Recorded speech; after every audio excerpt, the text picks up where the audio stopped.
This will be Think or Be Eaten number 5. The 1934 Coup Bugaboo. And more about that just in a minute. A couple things real quick, because in a sense they have something to do with this topic of the 1934 coup to unseat the sitting president, FDR. But it is what? I think it's what, June 2nd?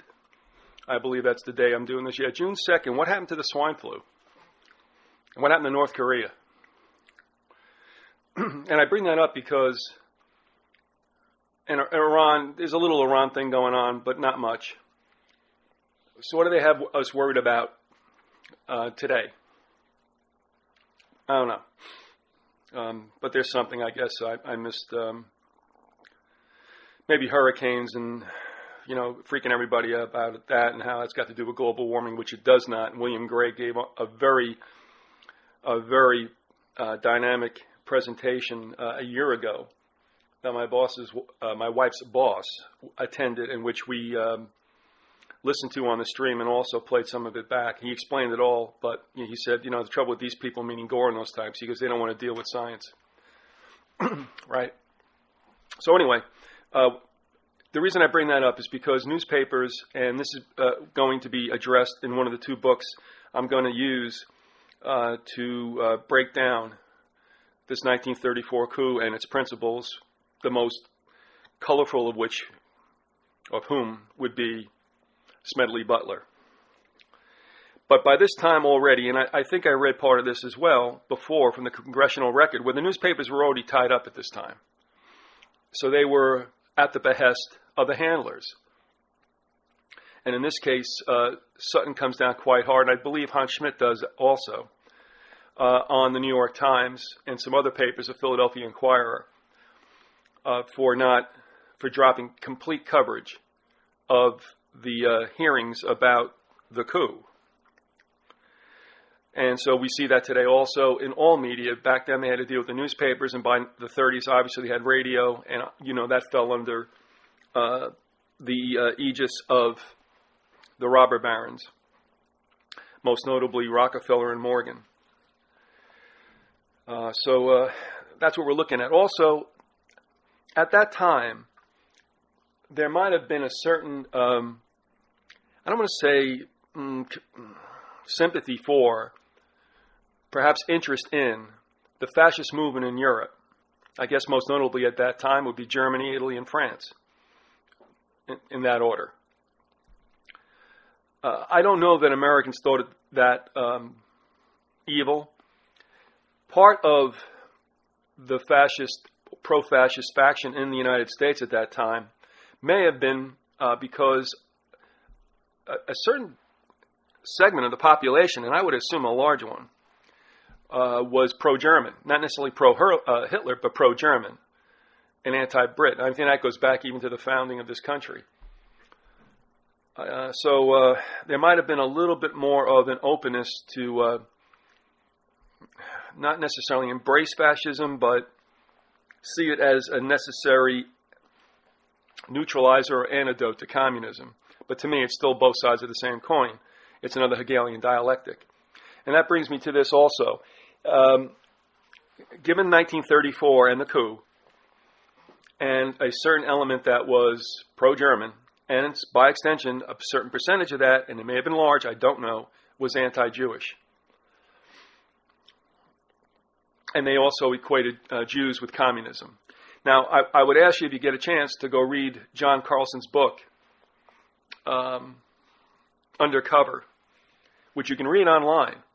And if you can either put that in a search engine and find it, because it's on the Spitfire site. Forget what Dave Emery says about it. Just get past his bullshit and go on to reading it for yourself, okay? I'm glad it's up there. It's a good service. And also, you can go to thinkorbeeaten.com, hit the link for the Inside the Grassy Knoll e-zine, and you can click on my recommended readings, and it's in there. But Carlson talks about this pro-fascist sentiment That's the best word, in the United States. And it may factor into what we're going to read here. And I will tell you that the two books are Wall Street and FDR by Anthony C. Sutton, and also Maverick Marine, which is about Butler by Hans Schmidt. And it devotes a certain amount of pages, a considerable amount of pages to the coup and Butler's involvement. And also, so it gives you two sources. Most people, I think, are just aware of whatever's been excerpted from Jules Archer. I don't know how many people have read Archer's book, and other people chiming in on this. And I know Emery's got interviews up there. I don't know who they're from. I didn't want to hear them. I'm just doing what I found. I'm not devaluing what's out there, but I did what I had to do free of anybody else's influence. Because something isn't right about this. Something's very not right about this. And the reason I say it is because you had no indictments, even though some witnesses perjured themselves before the committee they had for un-American activities. But here's the other thing, too, and that is if you're trying to, let's face it, overthrow a sitting president, that's treason. I mean, that's punishable by execution. But FDR, the target, the supposed victim, didn't bat an eye. So, why? Why, FDR not putting his fist down and saying, whoa, what are you letting this guy get away for? What about the suppressed testimony that nobody's hearing about? I don't know. And I'm open to ideas, and after I get through this, and I can only tell you this. In my heart, I believe it was a stage show to gain sympathy, support for FDR for what was clearly socialist moves. There's no two ways about it. We're seeing it today. This is a carbon copy, okay, with certain differences. Generally speaking, we are being Sovietized and socialized, probably, when this is all over and done with, in as great a manner as what took place under FDR, which was not his idea. And I'll say why in a minute. But if it's not as big as that one, it's going to be the final. And I don't listen to my archives, but I did have to hit a few to find out how to title some of them. They're up there now for June. This is volume 2. And I had a laugh because in one of them, when it was just one of the acts between Harry and myself, in November of 2002, right around Thanksgiving, a little bit before and after, when we talked about some of these subjects, I said back then that there is going to be a repeat of a sort of Weimar Republic to the National Socialists here, and also with the same kind of things that were happening on FDR, with WPA projects and CCCs and all this. And I was saying that back then. I mean, I didn't even know I was doing that. I don't know what that means, but it seemed clear to me. And the reason why I say that FDR was not the one to come up with all these social programs, because in a 1932 book by William Z. Foster, who was second in command of the American Communist Party, wrote at that time in Toward Soviet America, also readable online, and it's in my recommended reading if you want to go there, that's easiest for you to hit. And he said, this is what's going to happen in the United States. He knew, obviously before 32, and this is before 34, 33, 34 is when the heavy programs started to get implemented, the social programs, that this was going to happen. So how did Foster know? And he was the second in command, soon to replace Earl Browder, who they kicked to the curb. And you can read about that in Bella Dodd's School of Darkness, also there to be read online. There's a lot of good stuff out there. And again, I have that link somewhere. I checked those links before we went up with the Inside the Grassy Knoll, and they were all good. And they do sometimes disappear. Sometimes they go somewhere else. But boy, I tell you. So anyway, not to go too far afield, the American communists knew this was going to happen. And who else? Who knows who else didn't know? Probably John Dewey knew. And a lot of pro-communist, pro-leftist type people, that this was going to happen. They knew that this wasn't FDR's idea. This is the plan he got. And the robber barons were behind that. That's why in the 50s you had the two committees with whatever patriotic Americans were left in Congress to take a look at what was going on with the tax-exempt foundations. The Cox and the Reese committees both were trashed. Wayne Hayes, that idiot who got caught with a bimbo in the Washington, was it the Jefferson Basin or whatever? Idiot. Well, he got what he deserved. But anyway, he was placed on at least one of those committees. He might have been on both, but to make sure that he could obstruct them as best he could, and he did. Now, if you go to Wikipedia and read about the Cox or the Reese committees, they're like, well, nothing was ever brought up. Look, Wikipedia is as bought out and as controlled as your other encyclopedias and history texts. I go to Wikipedia to find dates, and that's about it. So they look at these two committees like they didn't know what they were doing, basically. I know that's an overstatement and an overgeneralization, I should say. But, forget it. Renee Worms's book, which is not online, Foundations, Their Power and Influence, does a great job, I think, in explaining what was going on at that time. It was also on the heels of the McCarthy debacle, which is also interesting for a lot of reasons. So anyway, that's what's so crazy about this 34 coup. It never got close to happening. People flashed around money, talked it up, names were dropped, but they didn't amass any army. And you can imagine how hard that would be. So anyway, but I've said that. Now, here's where I'm going. Whatever I'm going to read from the two books, I've not excised anything that didn't fit with the way I felt about it. I didn't. And you can check it out for yourself. I'll tell you that Maverick Marine is not online in totality, but it's there. And you can find that. It's through a Google website or through Google search. And you can check it against what I've read. But like I said, there are some pages that are excised. I guess they have to do that because they don't put the complete book up, and maybe that saves them from some kind of copyright infringement. I don't know. But it's not in totality on the Google site. So, I'm reading what I feel is pertinent, almost everything that is pertinent to it. FDR was Wall Street. Who were we kidding? That Wall Street was going to unseat FDR makes no sense. And if it was a hedge against communism, that fascism was going to be brought in, the Wall Street bankers backed both sides. And you can read about this, too, in Sutton's Wall Street and the Bolshevik Revolution, Wall Street and the Rise of Hitler. Those are online. And The Best Enemy Money Can Buy, those three books are online. You can see them. You can hit them on inside the Knoll as well. There are links to that. If not, go to reformed-theology.org. And click on the left on SRT Books. So I'm doing this from memory, but I feel it's pretty accurate. And you can read them. So, what we're looking at, I think, are two made-up oppositions. And so what would the benefit have been? There had to be a benefit, no doubt about it. Was it a shot across FDR's bow saying, if you don't do this stuff, I don't know.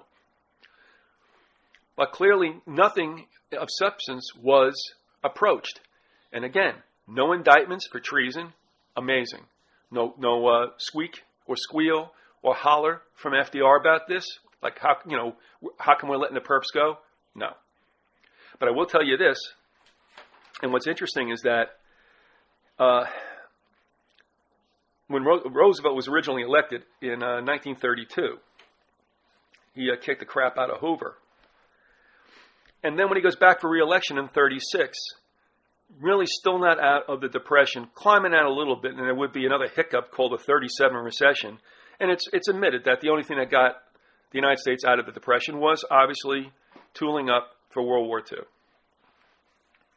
But anyway, in 36, after his first term, clearly this guy's got to be the favorite because he kicks the crap out of Al Landon. I mean, that was the worst beating he gave any presidents, or opponents rather, for the presidency. And Wilkie gave him the closest run, and then Dewey.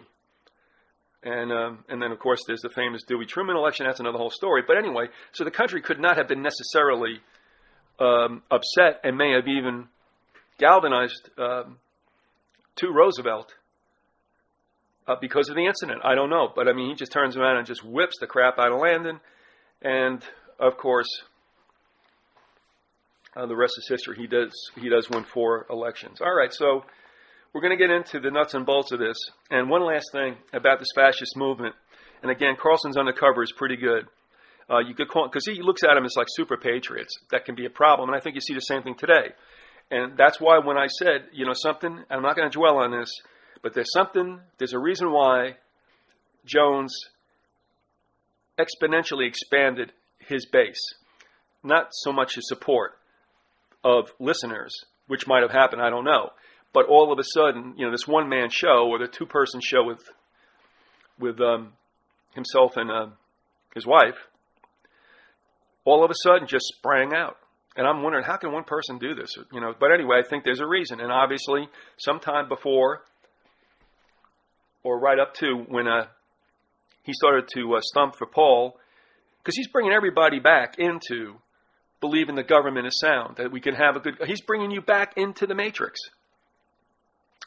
And there were, at that time in the United States, super patriots, slightly with a brown shirt mentality, that thankfully got kiboshed. What I'm accusing Jones of doing is raising up perhaps for something from now for another 6 to 7 years, when there'll be a World War III, a group of super patriots, or, that's the best, they're basically know-nothings, the cement heads.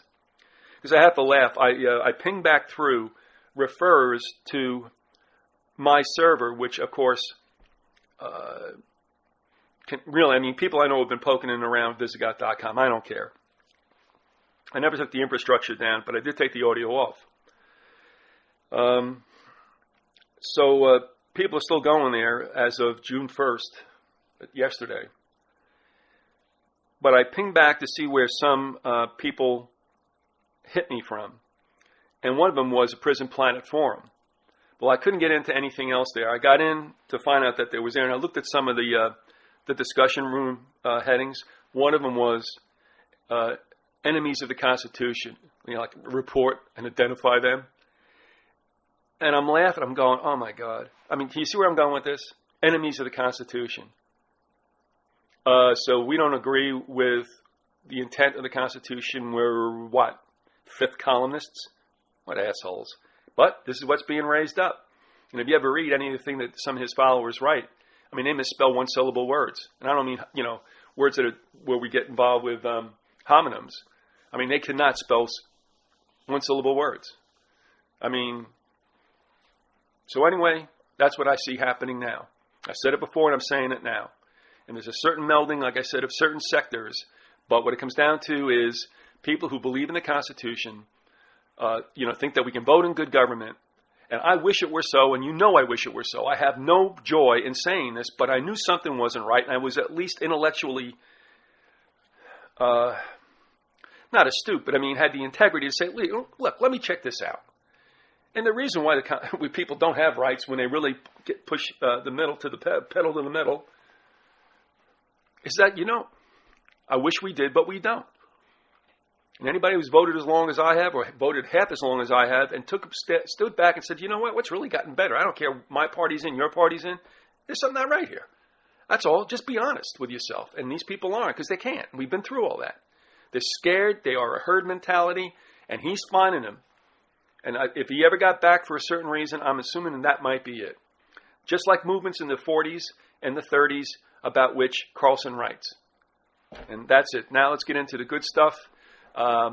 With Anthony C. Sutton's Wall Street and FDR, which is not online, and Hans Schmidt's Maverick Marine, part of which is online. All right, I'm going to first read from Sutton's Wall Street and FDR. A little bit about the lineage of FDR. And of course, he comes from two families, Roosevelt, obviously, and Delano. Obviously. Or maybe not so obviously, but those are the two families. Okay. The Delano family proudly traces its ancestors back to the Acti, a 600 BC Roman family. They are equally proud of Franklin Delano Roosevelt. Indeed, the Delanos claim that the Delano influence was the predominant factor in FDR's life work and accounts for his extraordinary achievements. Be that as it may, there is no question that the Delano side of the family links FDR to many other rulers and other politicians. According to the Delano family history, and this is a quote, Franklin shared common ancestry with one-third of his predecessors in the White House. Incestuous, isn't it? All right, that was the end of the quote.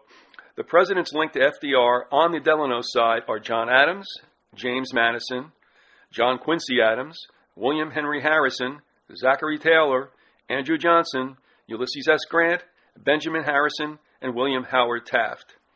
On the Roosevelt side of the family, FDR was related to Theodore Roosevelt and Martin Van Buren, who married Mary Aspinwall Roosevelt. The wife of George Washington, Martha Dandridge, was among FDR's ancestors, and it is claimed by Daniel Delano that Winston Churchill and Franklin D. Roosevelt, our boy, were eighth cousins once removed. This almost makes the United States a nation ruled by a royal family, a mini monarchy. The reader must make his own judgment on Delano's genealogical claims. This author lacks the ability to analyze the confused and complex family relationships involved. More to the point, and without question, the Delanos were active in Wall Street in the 1920s and 30s, and long before. The Delanos were prominent in railroad development in the United States and abroad. Lyman Delano, 1883 to 1944, was a prominent railroad executive and maternal grandfather of Franklin D. Roosevelt. Like FDR, Lyman began his career in the insurance business with the Northwestern Life Insurance of Chicago, followed by 2 years with Stone and Webster. For most of his business life, Lyman Delano served on the board of the Atlantic Coast Line Railroad as president in 1920 and as chairman of the board from 1931 to 1940. Other important affiliations of Lyman Delano were director, in parentheses, along with W. Averill Harriman, in parentheses, of the Aviation Corporation, Pan American Airways, P&O Steamship Lines, sounds like a monopoly square, and half a dozen railroad companies. Another Wall Street Delano was Moreau Delano, a partner in Brown Brothers and Company. In parentheses, after 1933, it absorbed Harriman and Company to become Brown Brothers Harriman, in parentheses, and a director of Cuban Cane Products Company and the American Banknote Company.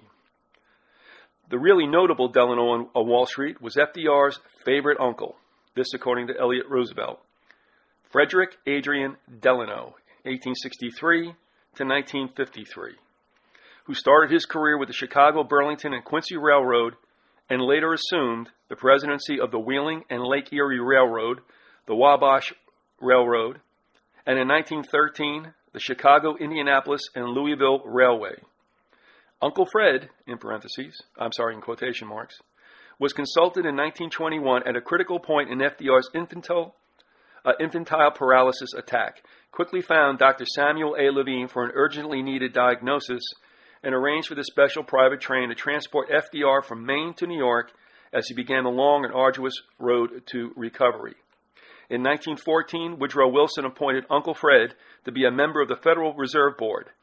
Intimate Delano connections with the international banking fraternity are exemplified by a confidential letter from central banker Benjamin Strong to Fred Delano requesting confidential FRB data. That would be Federal Reserve Board. Here it goes. My dear Fred, would it be possible for you to send me in strict confidence the figures obtained by the comptroller as to holdings of foreign securities by national banks? I would be a good deal influenced in my opinion in regard the present situation if I could get hold of these figures, which would be treated with such confidence as you suggest. If the time ever comes when you are able to slip away for a week or so for a bit of a change and rest, why not take a look at Denver and incidentally pay me a visit? There are 1,000 things I would like to talk over with you. Faithfully yours, Benjamin Strong. And this was dated December 11th, 1916. Following World War I, Frederick Delano devoted himself to what is euphemistically known as public service while continuing his business operations. In 1925, Delano was chairman of the League of Nations International Committee on Opium Production. Yeehaw. In 1927, he was chairman of the Commission on Regional Planning in New York. He then became an active in sponsoring the National Park Commission. In 1934, FDR named Uncle Fred Delano as chairman of the National Resources Planning Board. The International Committee of the National Resources Planning Board, which presumably Frederick Delano had some hand in choosing, was a happy little coterie of socialist planners, including Lachlan Curry, Leon Henderson, Isidore Lublin, in parentheses, prominent in the transfer of industrial technology to the USSR in the pre-Korean War era, end of parentheses, and Mordecai Ezekiel. The advisor to the board was Beardsley Rummel. Then from 1931 to 1936, while involved in socialist planning schemes, Delano was also chairman of the board of the Federal Reserve Bank of Richmond, Virginia. In brief, Frederick Delano was simultaneous both capitalist and planner. Delano left a few writings from which we can glean some concept of his political ideas. There we find support for the thesis that the greatest proponents of government regulation are the businessmen who are to be regulated, although Delano does warn that government ownership of railroads can be carried too far. And here's a block quote. Government ownership of railroads is a bugaboo which, though often referred to, the public does not demand. If government ownership of railway comes, it will come because the owners of railways prefer it to government regulation, and it will be a sorry day for the Republic when regulation is carried to such an extreme that the owners of the railways are unwilling to accept any longer the responsibilities of management. However, in another book, written about 20 years later, Delano is much more receptive to government planning. Block quote, a big problem in planning is that of educating the people. If the people only realize that there can be social gains from directed effort, and that the time to accomplish most by planning comes before the need of making changes are manifested, the other problems of planning could be more easily solved. Further, another block quote, the above brief classification of the problem involved in planning serves as a basis for indicating the need for both direct and indirect social control. Very few people really know the best use of land for their own advantage, to say nothing of planning its use for the common good. Don't be so good to me. Institutions have done a great deal in educating farmers how to plant individual farms, and yet many of the farms in this country are poorly organized. In brief, the Delano side of the family has undertaken capitalist enterprises and has Wall Street interests going well back into the 19th century. By the 1930s, however, Frederick Delano had abandoned capitalist initiative for socialist planning. And that's the one segment where the Delano's a connection with Wall Street. And I'm only going to add real succinctly that this is what makes me believe, once again, that all roads lead to collectivism, eventually to global communism, capitalism without competition, the state in control of everything. And this is what we see here. I mean, they go from being entrepreneurs and businessmen, private, and then they want to go into government planning, which is why I think we've always had a planned economy, and certainly since 1973, and that's a story for another time. So there you have the Delano side of FDR's family and its connections to Wall Street. Also, before we move on to the Roosevelt family and Wall Street, let me give you some of the books that Sutton is basing his on. Now, if you get the book yourself, obviously you'll have that. All right, some of the books that deal with this particular subject, the Delanos and Wall Street. Franklin Roosevelt and the Delano Influence by Daniel W. Delano Jr. You have to take that with a certain grain of something. Sutton's Wall Street and the Bolshevik Revolution. An Untold Story, The Roosevelts of Hyde Park by Elliott Roosevelt and James Brough. And then there's the United States Senate hearings before the Special Committee investigating the munitions industry, 74th Congress, second session. Part 25, let's see. World War Financing and United States Industrial Expansion, 1914-1915, J.P. Morgan and Company. Also, Frederick A. Delano's, let me see if that's his. Yes, I believe it is. Are Railroads Fairly Treated? It's an address before the Economic Club of New York, April 29, 1913. Also, Frederick A. Delano, What About the Year 2000? Joint Committee on Basis of Sound Land Policy, pages 138 to 139. And that's the last site for the Delano family in Wall Street. Those are books you can also consult. All right, here we go with the Roosevelt family in Wall Street. Franklin Delano Roosevelt was also descended on the Roosevelt side from one of the oldest banking families in the United States. FDR's great-grandfather, James Roosevelt, founded the Bank of New York in 1784 and was its president from 1786 to 1791. The investment banking firm of Roosevelt and Son of New York City was founded in 1797, and in the 30s, George E. Roosevelt, FDR's cousin, was the fifth member of the family in direct succession to head the firm. So the New York City banking roots of the Roosevelt family extend without interruption back into the late 18th century. In the industrial sphere, James Roosevelt built the first American sugar refinery in New York City in the 1740s, and Roosevelt still had connections with Cuban sugar refining in the 1930s. FDR's father, also named James Roosevelt, was born at Hyde Park, New York in 1828 into this old and distinguished family. This James Roosevelt graduated from Harvard Law School in 1851, became a director of the Consolidated Coal Company of Maryland, and, like the Delanos in subsequent years, was associated with the development of transportation, first as general manager of the Cumberland and Pennsylvania Railroad, and then as president of the Louisville, New Albany, and Chicago Railroad, the Susquehanna Railroad Company, Champlain Transportation Company, Lake George Steamboat Company, and New York and Canada Railroad Company. James Roosevelt was also vice president and manager of the Delaware and Hudson Canal Company and chairman of the Maritime Canal Company of Nicaragua, but most significantly was an organizer of the Southern Railway Security Company established in 1871 and one of the first of the security holding companies formed to buy up and consolidate railroads. The Southern Railway Security Company was a consolidation or cartelization scheme similar in its monopolistic principles to the trade associations formed by Franklin D. Roosevelt in the 1920s and to the National Recovery Act, another cartelization scheme of the New Deal. James Roosevelt's second wife was Sarah, daughter of Warren Delano, and their son was Franklin Delano Roosevelt, later President of the United States.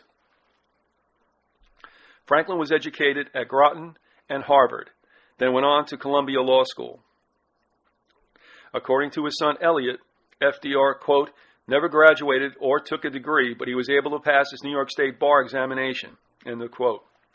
FDR's first job was with the old established downtown law firm of Carter, Ledyard, and Milburn, whose principal client was J. Pierpont Morgan.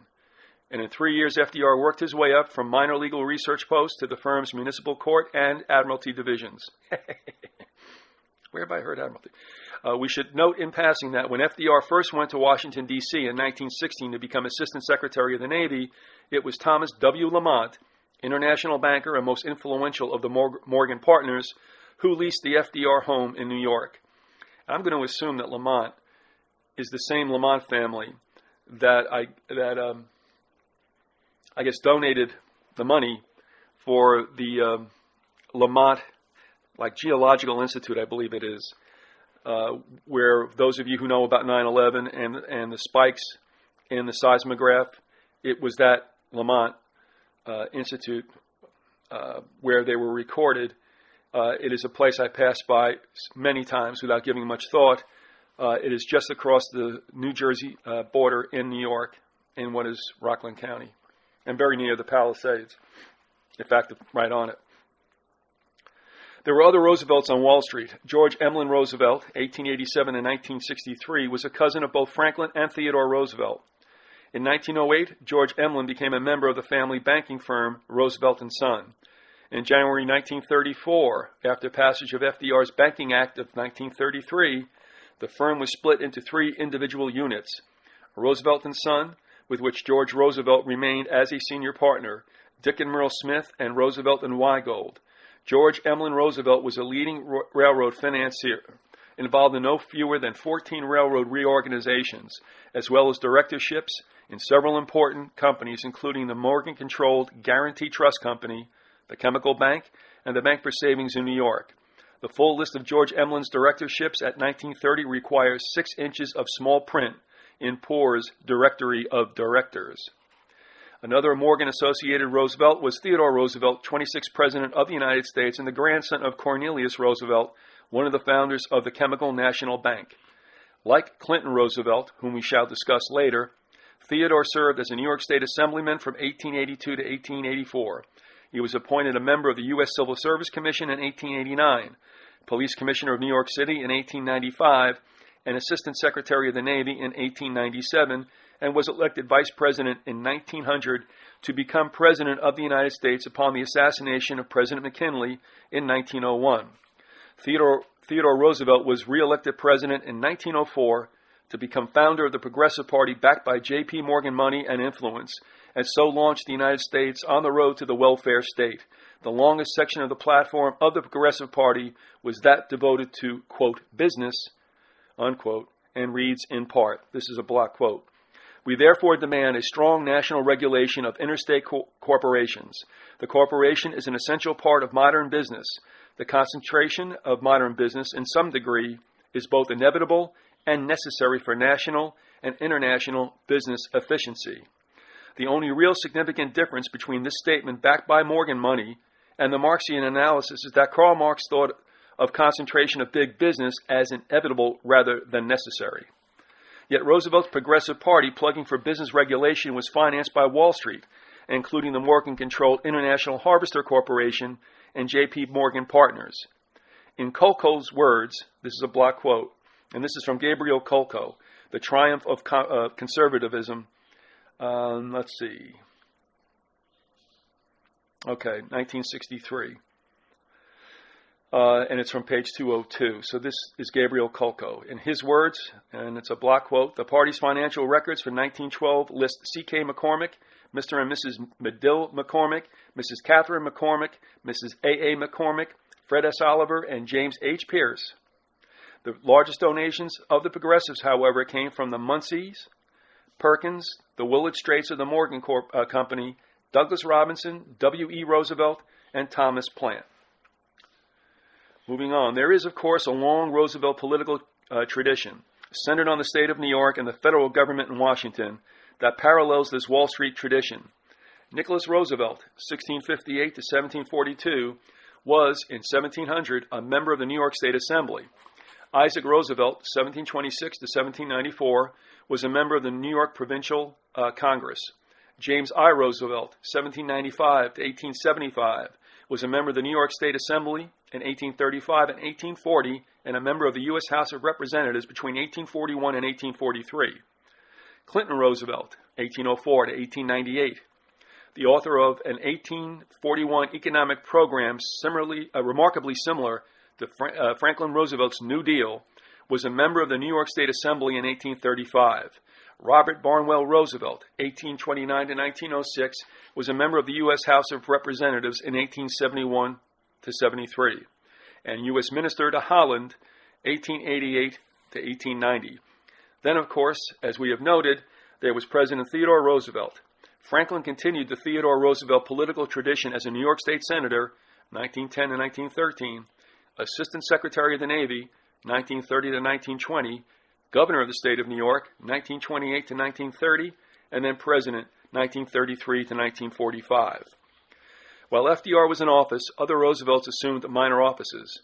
Theodore Roosevelt Jr., 1887 to 1944, was a member of the New York State Assembly from 1919 to 1921, then continued the virtual Roosevelt Navy monopoly as the Secretary of the Navy from 1921 to 1924, Governor of Puerto Rico from 1922 to 1932,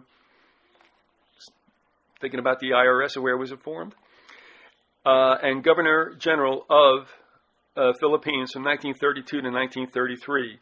Nicholas Roosevelt was Vice Governor of the Philippines in 1930. Other Roosevelts have continued this political tradition since the New Deal era. An alliance of Wall Street and political office is implicit in this Roosevelt tradition. The policies implemented by the many Roosevelts have tended toward increased state intervention into business, desirable to some business elements, and therefore the Roosevelt search for political office can fairly be viewed as a self-seeking device. The euphemism of public service is a cover for utilizing the police power of the state for personal ends, a thesis we must investigate. If the Roosevelt tradition had been one of uncompromising laissez-faire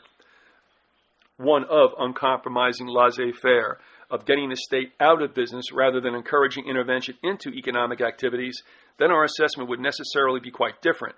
However, from at least Clinton Roosevelt in 1841 to FDR, the political power accumulated by the Roosevelt clan has been used on the side of regulating business in the interests of restricting competition, encouraging monopoly, and so bleeding the consumer in the interests of a financial elite. Further, we must consider the observation conveyed by Franklin D. Roosevelt to Edward House, Mandel House, remember that, right? and cited in the epigraph to this chapter that, quote, a financial element in the large centers has owned the government ever since the days of Andrew Jackson, end of quote. Consequently, it is pertinent to conclude this introductory chapter with the 1943 observations of William Allen White, an honest editor, if there ever was one, who made one of the best literary critiques on this financial establishment in the context of World War II. This, it should be noted, was after 10 years of FDR and at the peak of Roosevelt's political power. And here we go. And this can be found in 1,000 Americans by George Seldes, 1947, pages 149 to 150. And again, this is from William Allen White, and this will end this section of FDR's connections with Wall Street on both sides of his family, maternal, paternal. One cannot move about Washington without bumping into the fact that we are running two wars, a foreign war and a domestic one. The domestic war is the various war boards. Every great commodity industry in this country is organized nationally, and many of them, perhaps most of them, are parts of a great national organizations, cartels, agreements, which function on both sides of the battlefront. Here in Washington, every industry is interested in saving its own self. It wants to come out of the war with a whole hide and with its organization unimpaired, legally or illegally. One is surprised to find men representing great commodity trusts or agreements or syndicates planted in the various war boards. It is silly to say new dealers run this show. It's run largely by absentee owners of amalgamated industrial wealth, men who either directly or through their employers control small minority blocks, closely organized, that manipulate the physical plants of these trusts. For the most part, these managerial magnates are decent, patriotic Americans. They have great talents. If you touch them in 9 relations of life out of 10, they are kindly, courteous Christian gentlemen. But in the 10th relation, where it touches their own organization, they are stark mad, ruthless, unchecked by God or man, paranoiacs, in fact, as evil in their design as Hitler. Whoa. They are determined to come out of this war victorious for their own stockholders, which is not surprising. It is understandable also for Hitler to desire to come out of this war at any cost victorious for the German people. But this attitude of the men who control the great commodity industries and who propose to run them according to their own judgment and their own morals do not make a pretty picture for the welfare of the common man. Those international combinations of industrial capital are fierce troglodyte animals with tremendous power and no social brains.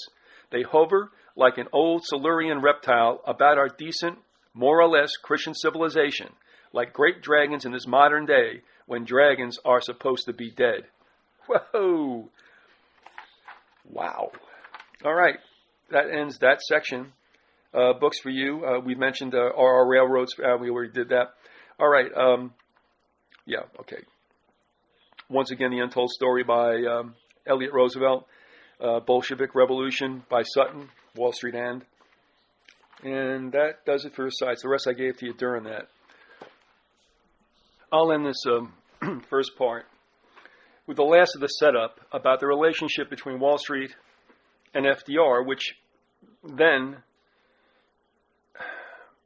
makes no sense that Wall Street would want to unseat Roosevelt after being his boys. It said in this one place, and this is from Sutton's book, 78% of the pre-convention early bird contributions for FDR's 1932 presidential bid came from Wall Street. Over 3/4 of the money he got came from Wall Street. Did he do something to betray them? But presidents don't, otherwise they get assassinated. They run with the ball. They do what they're told. Anyway, it's for everybody to decide. But just this is the last part about a setup with the relationship that Wall Street had with Roosevelt. And this is from Chapter 11 of Sutton's book. The Corporate Socialists at 120 Broadway, New York City. There's an epigraph. Already FDR had begun to reappear at the office of the Fidelity and Deposit Company at 120 Broadway. He did not yet visit his law office at 52 Wall Street because of the high front steps. He could not bear the thought of being carried up them in public. at 120 Broadway he could manage, by himself, the one little step up from the sidewalk. This is from Frank Friedel's Franklin Delano Roosevelt, The Ordeal, 1954. All right, going on with Sutton. As in Wall Street and the Bolshevik Revolution, we find many of the leading characters, including FDR, and firms, even a few of the events described in this book, located at a single address, the Equitable Office Building at 120 Broadway, New York City, which is downtown, ostensibly Wall Street. Franklin D. Roosevelt's Wall Street District, okay? Franklin D. Roosevelt's office in the early 1920s, when he was vice president of the Fidelity and Deposit Company, was at 120 Broadway. Biographer Frank Friedel records above his reentry to the building after his crippling polio attack. At that time, Bernard Baruch's office was also at 120 Broadway, and Hugh Johnson, later to be the administrator of the NRA, was Bernard Baruch's research assistant at the same address. The executive offices of General Electric and the offices of Gerard Swope, author of the Swope Plan that became Roosevelt's NRA, were also there. The Bankers Club was on the top floor of the same Equitable Office Building and was the location of a 1926 meeting by the Butler Affair plotters. I'll get right back to that. Obviously, there was a concentration of talent at this particular address, deserving greater description. Now, did you just hear that? And was the location of a 1926 meeting by the Butler Affair plotters. How in the world could they be plotting with Butler in 26 when Coolidge is president? Now, it's never explained, as far as I can see, by Sutton. That is an extremely provocative statement. The location of a 1926 meeting by the Butler Affair plotters. Now, maybe they were later to become the Butler Affair plotters, but how in the world in 26 would you be plotting to overthrow Roosevelt? It doesn't make any sense, because Coolidge was president. You had to have Hoover next. And then FDR, because Hoover went from 28 to 32. So Coolidge is president. Why, there's a Butler Affair in 1926? Very strange. All right, and it says again, at this 120 Broadway, there was a concentration of talent at this particular address deserving greater description. All right, in a sub-chapter, the Bolshevik Revolution on 120 Broadway. In Wall Street and the Bolshevik Revolution, we noted that revolution-related financiers were concentrated at a single address in New York City, the same Equitable Office Building. In 1917, the headquarters of the number 2 district of the Federal Reserve System, the most important of the Federal Reserve districts, was located at 120 Broadway. Of 9 directors of the Federal Reserve Bank of New York, 4 were physically located at 120 Broadway, and 2 of these directors were simultaneously on the board of American International Corporation. The American International Corporation had been founded in 1915 by the Morgan interests with enthusiastic participation by the Rockefeller and Stillman groups. The general offices of AIC were at 120 Broadway. Its directors were heavily interlocked with other major Wall Street financial and industrial interests, and it was determined that American International Corporation had a significant role in the success and consolidation of the 1917 Bolshevik Revolution. AIC Executive Secretary William Franklin Sands asked for his opinion of the Bolshevik Revolution. Let me get that right now.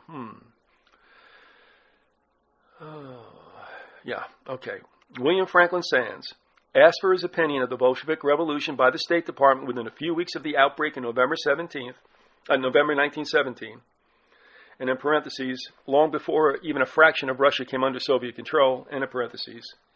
Sands expressed strong support for the revolution. Sands' letter is reprinted in Wall Street and the Bolshevik Revolution. A memorandum that Dave Lloyd George, Prime Minister of England, from Morgan associate Dwight Morrow, also urged support for the Bolshevik revolutionaries and backing for its armies. Just a side note here with Dwight Morrow. A lot of these characters were in and around the neighborhoods where I grew up, although a half century to a century beforehand. And Dwight Morrow is the name of a high school, also known as Englewood High School. And that's in a tonier section of Englewood, up on the hill, as they called it, along with good old Lamont family, which was just a couple of miles north. A director of the FRB of New York, William Boyce Thompson, donated $1 million to the Bolshevik cause and interviewed with Lloyd George on behalf of the emerging Soviets.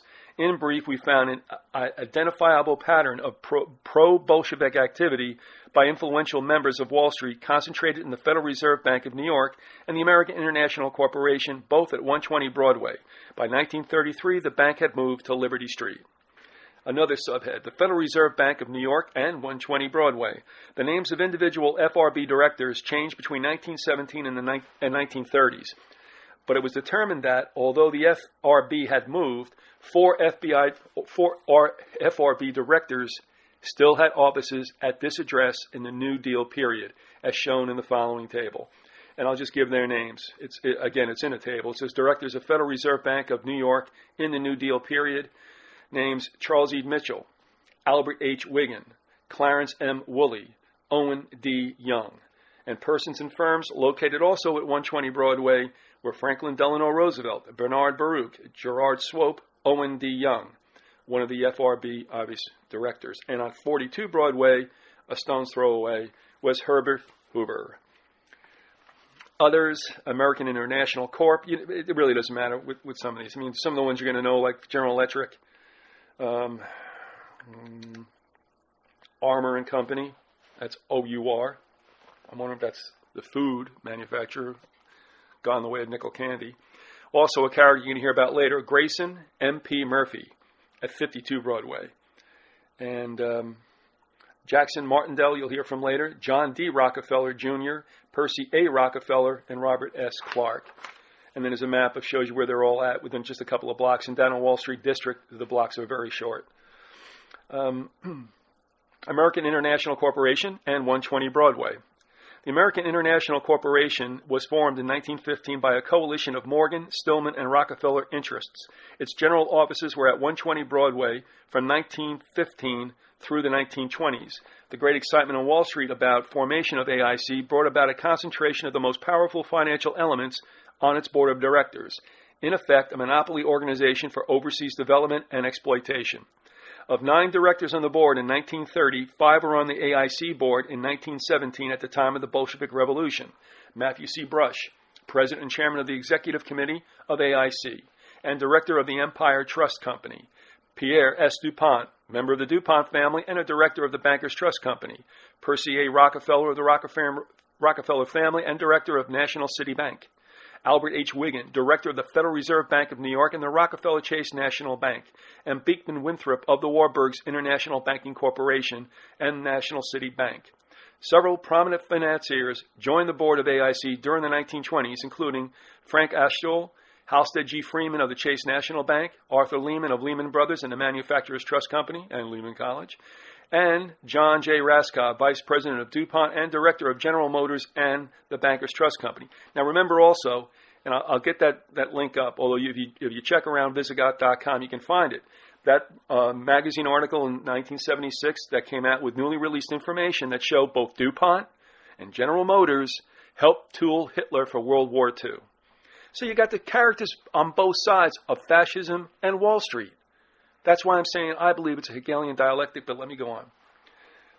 Back to Sutton. Matthew C. Brush, President, Director, and Chairman of the Executive Committee of American International Corporation and President of Allied Machinery, a subsidiary company, was also Director and member of the Executive Committee of International Acceptance Bank.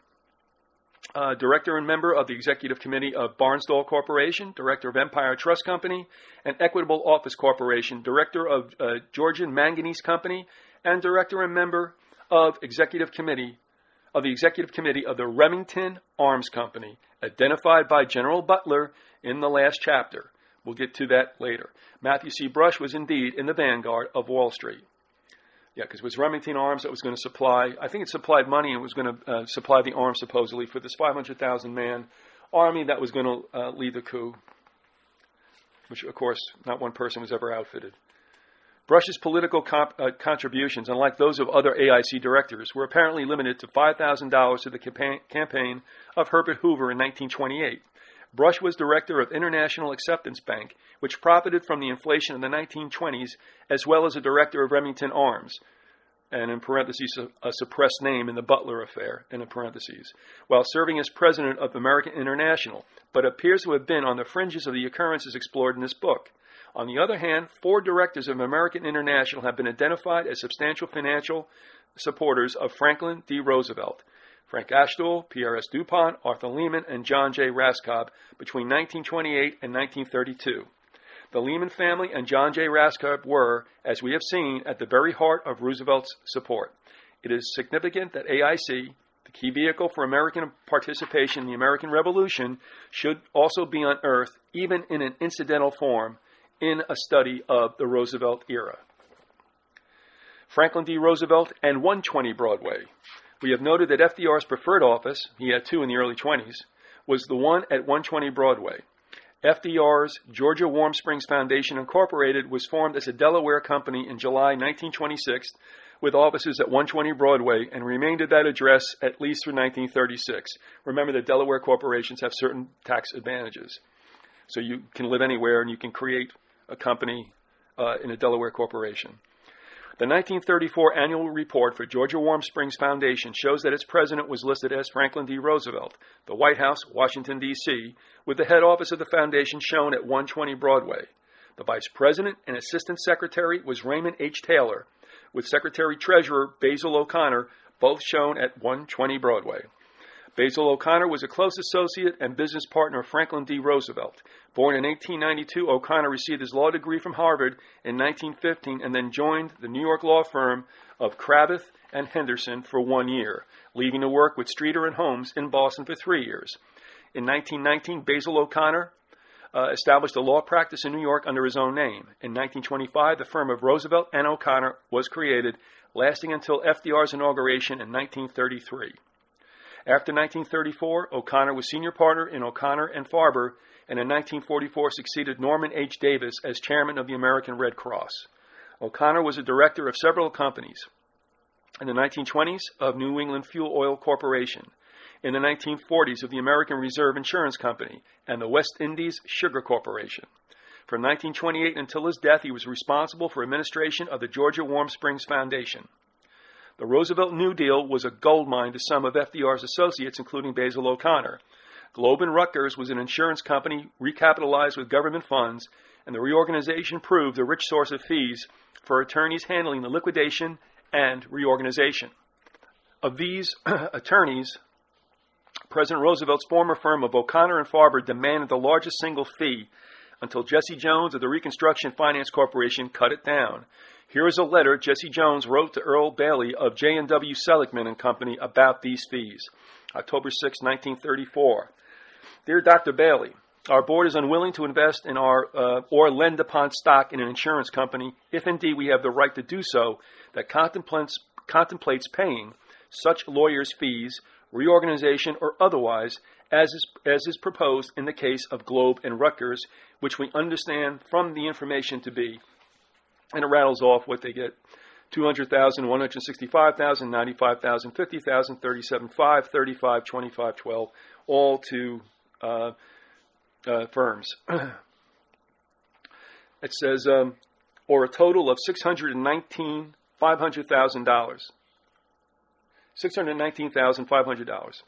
Even the suggested reduction to a total of $426,000 would be very much more than what would appear to this corporation to be proper fees to be paid by an insurance company that is being recapitalized with government funds.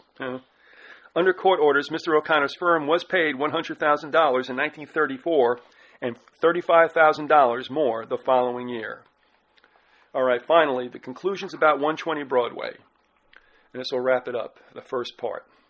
It is virtually impossible to develop an unshakable conclusion about the significance of 120 Broadway. Explanations can range from conspiracy to coincidence. There is none. So what's the difference? Okay. What can we prove with direct rather than circumstantial evidence? First, we know that U.S. assistance to the Bolshevik Revolution originated in the Wall Street Golden Circle in 1917 and was heavily concentrated at this particular address. Also, just remember, too, that Trotsky was getting prepared for this on the east side of New York, down that way, but not in Wall Street in particular. Second, when FDR re-entered the business world in 1921, one of the two FDR offices was at this address. as was his law partnership with Basil O'Connor and the Georgia Warm Springs Foundation.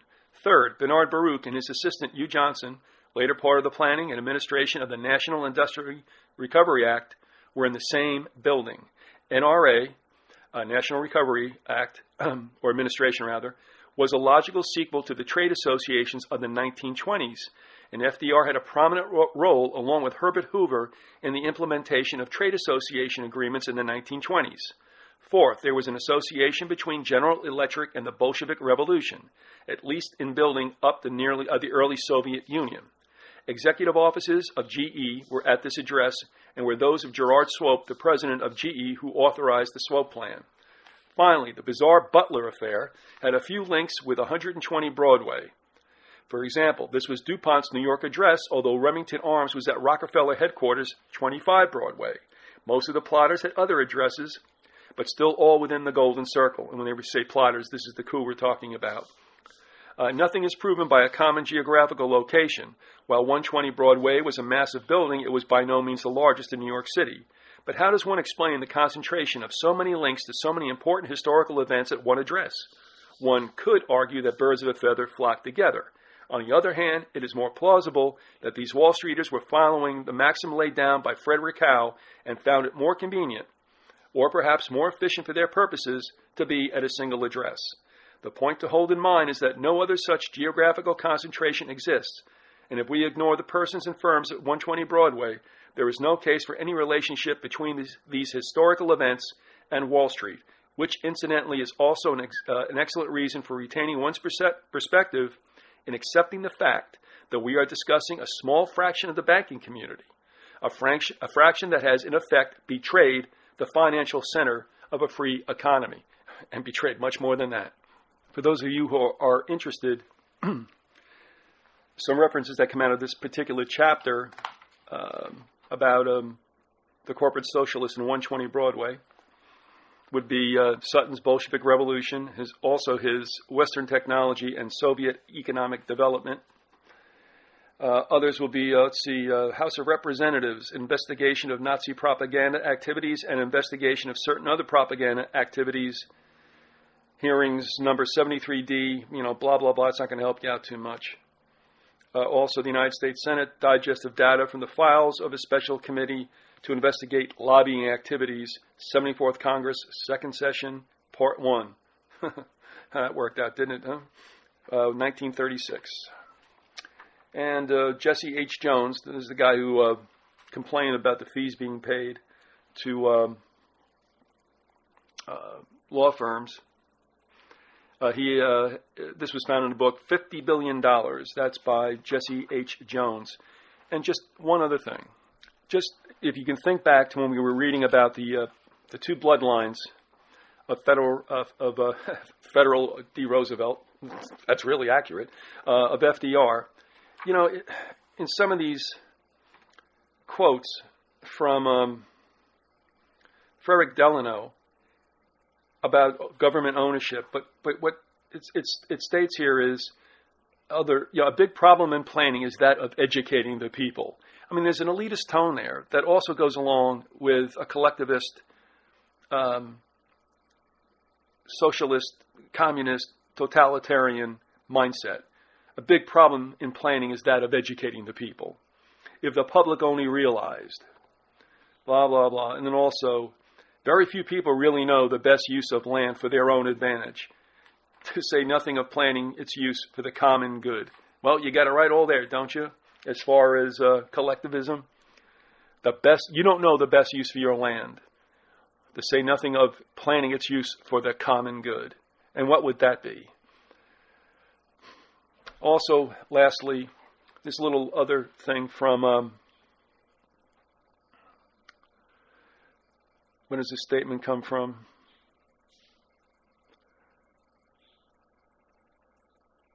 The platform of the Progressive Party. We therefore demand a strong national regulation of interstate corporations. The corporation is an essential part of modern business. The concentration of modern business in some degree is both inevitable and necessary for national and international business efficiency, or so they say. This also reminds me, and you might not maybe it's my warped brain that connects this. But when I think about consolidation, it's always inevitable. And if you think about even the beginning of the United States, when the 13 several states wanted to be as autonomous as possible. Now, you can see there's problems in that, I understand, down the road. But it really didn't matter because the whole idea was to consolidate them, federalize them. And if you want to look at it this way, and I think you can, and Harry and I talked about this a long time ago. He was the one that brought it up, in fact, and I believe he's right, that the federation, the federalization of the United States was basically a little dry run in a one-world government. I mean, think about it. The states didn't want it. Those who fought for the revolution didn't want it. Had no idea that they were throwing out the Articles of Confederation, thought they were going to get revamped, and all of a sudden, in secret, the Founding Fathers, not elected, threw that out and brought in an adopted Constitution, but be that as it may. It's all this consolidation it's just better for you. It's better for the common good. And with it, we'll leave it right there. This is part one of the 1934 Coup Bugaboo. And stay with us for however many parts we have. I hope it's interesting to you. I'm trying to cut out the fat without biasing what I'm doing. You all can read where I'm reading from. This book by Sutton, by the way, came out in 1975. That's original edition from the Arlington House Publishers. It is one that is not online as of yet. Thanks for being with us. This is Think or Be Eaten.